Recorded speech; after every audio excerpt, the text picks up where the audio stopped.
quite like this place that I call home. I'm California grown. Welcome everyone to this week's episode of Unrooted Golf Edition, and my guest for this week's show is none other than sophomore men's golfer Jared Finney. Jared, thanks so much for joining me on the show. Yeah, thanks for having me. Yeah, anytime. Now, how long have you been golfing, and what convinced you to follow it as long as you have? Yeah, so I actually started late. I started my sophomore year of high school, so I haven't been playing as long as my teammates, but I played baseball my whole life up until freshman year of high school, and I decided to go towards golf. I like the game a lot, so. Did you have any role models? My grandpa kind of got me into the game a little bit, but yeah. Now, you've been steadily improving during your time here at Menlo. What has gone into the constant improving that you've seen from your freshman year to now in your sophomore? Right, so yeah, Robert has helped me a lot, Coach. Him coming in, he's kind of helped me a lot with my swing and my mental aspect as well. Last year wasn't as good as I hoped, but this year I bounced back quite a bit. I've been working hard, so. You know, what goes into your decision to finding the ideal set of clubs for you? I know that every golfer is different with what they like, definitely. And I don't know too much about clubs personally since I don't golf. So what do you like, and what do you base your decision on? So the first thing I look at really is when I grab the club, when I put it down at address, is it pleasing to the eye? It's got to look good when it's behind the golf ball. Also, how it feels in your hand when you're swinging it. Obviously, you test them when you hit them, so obviously you want to get the best one, but definitely the look and how they feel in your hands. You got to be comfortable with it. You can't swing something that's uncomfortable. Exactly. And what do you like looking down at exactly? Typically, the sole of the golf club tends to be thinner versus most amateurs and beginners use a thicker sole. So I like to go for more of a bladed look on irons. So. What do you currently have in the bag right now? I play Titleist irons. Yeah, and then usually my woods are tailor-made. Nice. Titleist is probably the only brand of golfing equipment that I know, period. Yeah, it's probably the most popular. Yeah, exactly. All right, now let's talk a little bit about the team a little bit here. The Masters University Spring Invite was first on the schedule, and Menlo finished towards the bottom in the overall team scores, but it was still a great improvement from where you guys were a season ago, and also just from the fall season. How did you and the guys feel getting back on the course in competition this year? We were very happy and motivated before we went to the tournament to do good, and all the guys are very happy with how we did. Even though we did finish towards the bottom, I mean, we beat our last year this tournament time, we improved by over 200 shots. 200? So yeah. Golf's kind of tricky though, because you play in these tournaments with a lot of NCAA Division I, Division II teams. Yeah. So even though we finished towards the bottom, we played really well. So we were proud. And you guys weren't too far out from a lot of other GSA schools that were down there in the tournament. So it was very good to see for sure. Mm-hmm. It seemed universal that everyone that was in that tournament from every school kind of started to slip a little bit in the second round and then in the third round.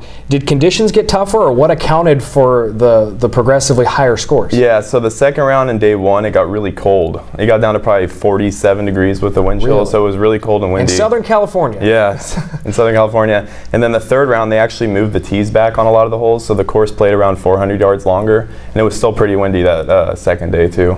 Wow. So how hard was it for you personally to make those kind of adjustments? Yeah, it was tough because you're taking different clubs off for different holes than you did the day before, and you're landing in different spots in the fairways, and you have different yardages in, just like different looks at the hole locations and all that. Now, you kind of highlighted it a little bit earlier on, talking about what Coach Jan has brought to the program. Can you tell us a little bit more about what he's meant for you, but not just for you, but for both programs, men's and women's? Yeah, he's really transformed the whole golf program, both men's and women's teams. He's an intense guy, and he pushes us hard, but he definitely wants us to get better, and he cares a lot about us, and he's doing that. He's a great coach. So. Now, with the amount of foul weather the Bay Area has been getting here lately, I imagine it's been a little bit tough to go out there and get some solid practice in. So how have you guys been able to stay sharp this year? Yeah, so I mean, there was a period there for probably a month and a half where the courses were just soaked. We were still playing on the course and practicing, because if we didn't go out and play, the coach would make us run. So we kind of wanted to play more than run. But we had tournaments coming up, important tournaments that we had to play good in. So we just grinded through it, and now the sun's starting to come out. So thank God. Yeah, thank God. So what kind of courses were you guys having to play on? We played over at Crystal Springs in Burlingame, and the course doesn't hold water very well, so it was just puddles everywhere pretty much. You had to wear the rain pants. The rain pants would get soaked every round. Your shoes would be muddy. So yeah, I imagine that was probably one of the only places that would let you guys. Yeah, a lot of the courses closed down. Yeah.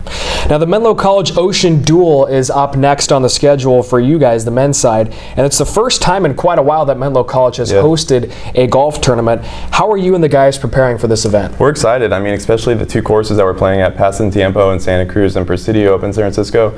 They're very good, prestigious courses, especially Paso Tiempo. So for, Coach to put together a tournament like this where we can host is it's pretty cool for us as a team to be able to have teams come to us at our course over here. Have you ever golfed on either of those courses? I haven't. I'm very excited though. What have you heard about them? Well, Paso Tiempo held the U.S. Women's Open a few years back, so I know that course is really nice. I watch it on TV and everything.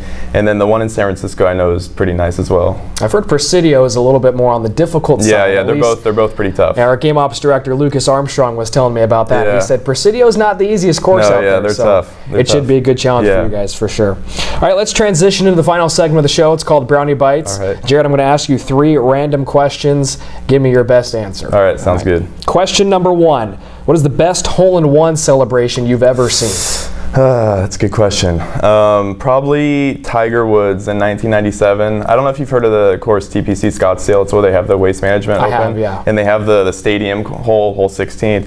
And it was one of the first tournaments that they held there when they held the waste management, and he made a hole-in-one. None of the stadium was around, but there was still thousands of people, and the crowd just went nuts. It was kind of where he started to be the best player in the world, and it kind of jump-started him, and it's pretty cool. It's on YouTube. Have you ever been out to that course before? Yeah, me and the guys actually went to the tournament this year and watched. Nice. Yeah, it was really cool. What was that experience like? It was awesome, seeing all those professional golfers up close. So. Definitely. Question number 2. Which teammate would be most likely to lie about his practice scores? Definitely Doug. Definitely Doug. Why so? He'll come in, he practices sometimes on different because we have class conflicting schedules and stuff like that, and we'll ask him what he shot, and he'll say, I shot 75 today, and then we'll find out later, the next week, he says that he shoots 82, but yeah, no, he's funny. Question number 3. Which teammate is most likely to get exhausted from walking the entire course? I'm probably on the top of that list along with Eric. Yeah, it gets tough. I mean, especially on those 36 holes days, you're walking pretty much 11 miles with a bag on your back. Is that why Coach Jan's making you run a little bit more? Yeah, that's why he's making us run and work out a lot. Jared, thanks so much for joining me on the show. And fans, don't forget, golf is in action this weekend and the early part of next weekend as well. First, for the women's schedule, they have the Cal State East Bay Tim Tierney Pioneer Shootout. That is on March 5th and March 6th at Hidden Brook Golf Club in Vallejo, California. And then men's golf will be hosting the Menlo College Ocean Duel on March 6th and 7th. That is Monday and Tuesday. Past the weekend, Paso Tiempo Golf Club in Santa Cruz and Presidio Golf Club in San Francisco will be the sites for that.